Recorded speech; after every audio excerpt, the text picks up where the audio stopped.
बिस्मिल्लाहिर्रहमानिर्रहीम। अस्सलाम वालेकुम स्टूडेंट्स, आपको बाकमाल उर्दू चैनल पर खुश आमदीद। जमात दाहम की उर्दू की दरसी किताब में से आज हम सबक नंबर 2 के नोट्स देखेंगे। सबक नंबर 2 है नानी बस्ती। सिन्फ़े अदब के अतबार से ये सबक कहानी है और इस सबक का माखज़ अशरफ सुबूही की किताब गुबारे कारवां है। कहानी किसको कहते हैं? कहानी से क्या मुराद है?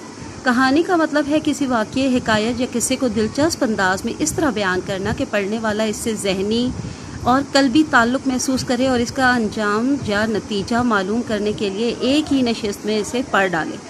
कहानी लिखना एक बाकायदा फ़न है। इसके लिए इंशा पर्दाजी की मशक़ के साथ साथ ख़्याल की क़ुव्वत को इस्तेमाल में लाना ज़रूरी है। आपकी अपनी सोची हुई कहानी को तवाज़ात कहानी कहते हैं, यानी जो हम खुद सोचते हैं, अपने ख़यालात में बनाते हैं।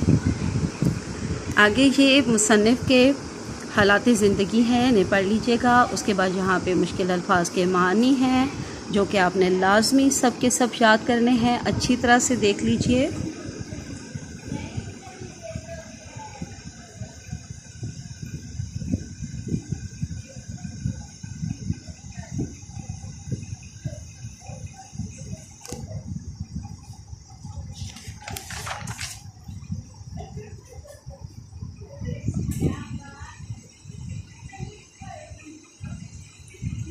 ये तमाम मुश्किल अल्फाज के मानी ज़रूर याद करने हैं ताकि आपको सबक के कहीं से भी कोई भी इक़्तिबास दिया जाए तो उसके मुश्किल अल्फाज के मानी आपको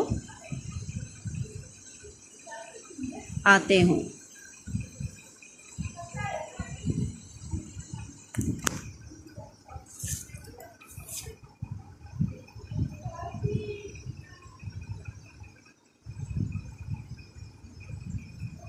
यहाँ से सबक से इबारात ली गई हैं, उनकी तशरीह दिखाई गई है आपको। ये देखिए तशरीह। आपको पता है कि इबारत की तशरीह फेडरल बोर्ड के पेपर पैटर्न में हिस्सा सोम का सवाल नंबर 3 होता है और ये 5 नंबर का सवाल होता है।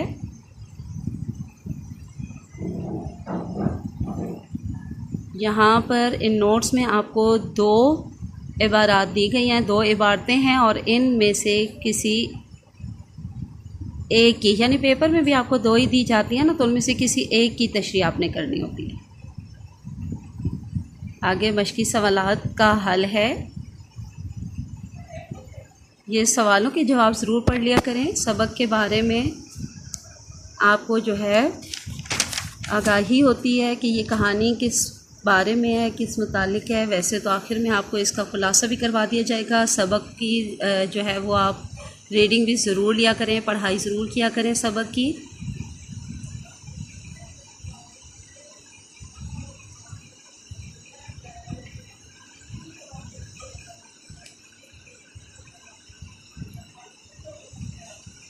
अब यहाँ पर देखिए तो आपको दर्ज अल्फाज व तराकीब के मानी और उनके जुमले दिए गए हैं।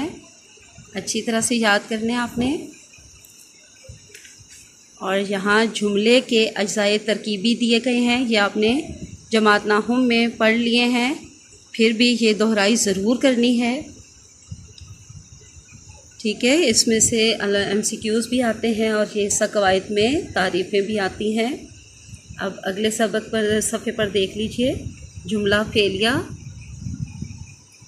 ये जुमला इस्मिया जुमला फेलिया जो है जमात नाहुम में पढ़ चुके हैं, लेकिन आपने यहाँ पे जमात दाहम में भी बहुत अच्छी तरह से ये याद करना है। आगे इनकी तरकीब नहवी है।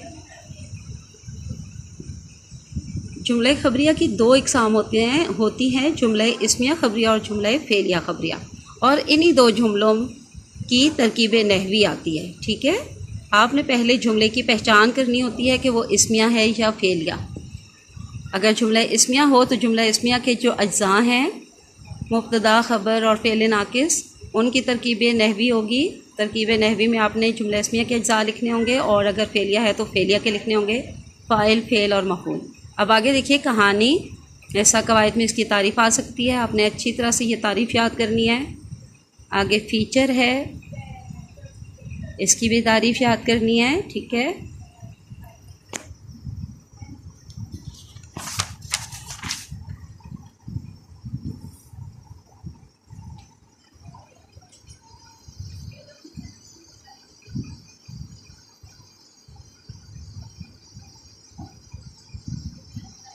अब इजाफ़ी मुहावरात हैं। हिस्सा कवायद में कभी कभी मुहावरात के जुमले बनाने भी आ जाते हैं, तो मुहावरात के जुमले बनाना बहुत अच्छी तरह से आना चाहिए। पहले आपने मुहावरात के मानी याद करने हैं। अगर आपको मानी आते होंगे तो आप जुमला खुद बना सकते हैं। ये सबक में दिए गए कुछ ऐसे जुमले हैं जो आपको जो है समझना बहुत ज़रूरी है। तो यहाँ पर उन जुमलों की वजाहत दी गई है। ये वजाहत आपने ज़रूर पढ़नी और याद करनी है। ये बाज़ औक़ात आपकी इबारत की तशरीह में वजाहत और तवालत डालने के लिए आपके काम आ सकते हैं। ठीक है। अब इबारत में इजाफ़ी सवालात के जवाबात हैं। ये तफ़हीम इबारत है। फेडरल बोर्ड के पेपर में ये सवाल जो हिस्सा दोम होता है उसके सवाल नंबर 2 का हिस्सा अलिफ तफ़हीम इबारत, ये 16 नंबर का आता है। ठीक है। 8 सवाल होते हैं और 2-2 नंबर का एक।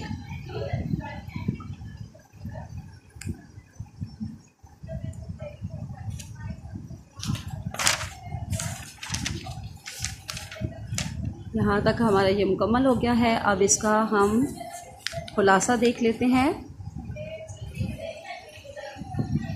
जमात दाहों का ये सबक नंबर 2 नानी बस्ती। इसमें क्या बताया गया है? सिनफ़ अदब के अतबार से ये सबक कहानी है, मुसन्निफ़ अशरफ सुबूही हैं, और इसका खुलासा क्या है, यानी इसमें क्या कहानी बयान की गई है।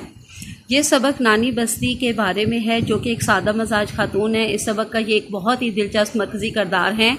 इस सबक में बताया गया है कि नानी बस्ती की छोटी बहन मेरठ में ब्याही हुई थी और नानी बस्ती अपने शौहर खान साहब के साथ बहुत सालों पहले जो है वो उनके पास गई थी। अब उन्होंने अपने बेटे से कहा कि वो इन्हें मेरठ ले चले। बेटा उन्हें लेकर रेलवे स्टेशन आया तो नानी बस्ती बहुत हैरान हुई, क्योंकि वो पहली बार रेलगाड़ी देख रही थी। जब वो टिकट लेने के बाद रेलगाड़ी में सवार हुई तो डिब्बे में पर्दे का इंतज़ाम ना देखकर परेशान हो गई। फिर उन्हें बेंच के नीचे कुछ खाली जगह नज़र आई तो वो समझी कि यहाँ औरतें बैठती होंगी, ये पर्दे की जगह है। वो वहाँ घुसकर अपना बुर्का नीचे बिछाकर बैठ गईं। बेटे ने बाद में बड़ी मुश्किल से समझा बुझाकर बेंच के ऊपर बिठाया। इस सफ़र से पहले जब नानी तैयारी के लिए नहाने गुसलखाने में गईं तो जल्दी में एक खुले मुंह के बर्तन में पानी डालकर ले गईं। वहाँ अंधेरे में अपने खुले बालों के साथ पानी में अपनी शक्ल नज़र आई तो डर गईं कि ये कोई पिछल पाई आ गई है, यानी कोई चुड़ैल आ गई है। नानी बस्ती शोर मचाते हुए बाहर आ गई। बहू ने जाकर देखा वो सब समझ गई।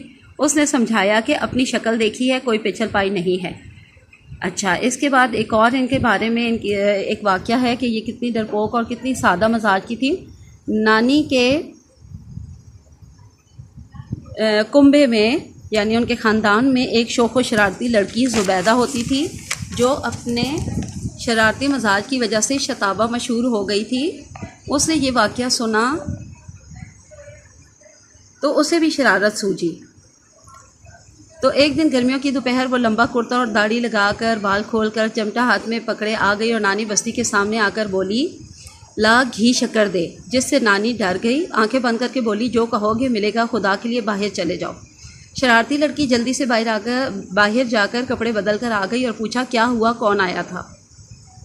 नानी बस्ती की सादगी का एक और जो है तीसरा वाक़या भी इस कहानी में बयान हुआ है। वो ये है कि नानी बस्ती जो है वो एक बार कुतुब साहब के कब्रिस्तान गई। सब घर वाले भी साथ थे। रास्ते में कीकर की एक टहनी पड़ी थी, वो नानी के बुर्का के साथ उलझ गई, साथ साथ घिसटने लगी। नानी बस्ती को पहले बुर्का भारी लगा, बाद में समझी कि कोई बार बार बुर्का खींच रहा है। छोटी बेटी ने देखा तो शरारत से हंसकर बोली, अम्मा जान, तुम्हारे पीछे ये कौन। बस फिर क्या था, नानी बस्ती को भूत नज़र आने लगा। डर कर भागने लगी और चीखने लगी कि मुझे भूतनी लिपट गई है, मेरी टांगें खा गई है। घर वाले जब पास पहुँचे तो बहू ने देखकर कहा, अम्मा जान, चुड़ैल नहीं है, कीकर की टहनी उलझी हुई है, इसने आपको डराया। देखा जाए तो ये कहानी बहुत दिलचस्प और मज़ाहिया है और इसमें पुराने लोगों की सादा मजाजी देखने को मिलती है।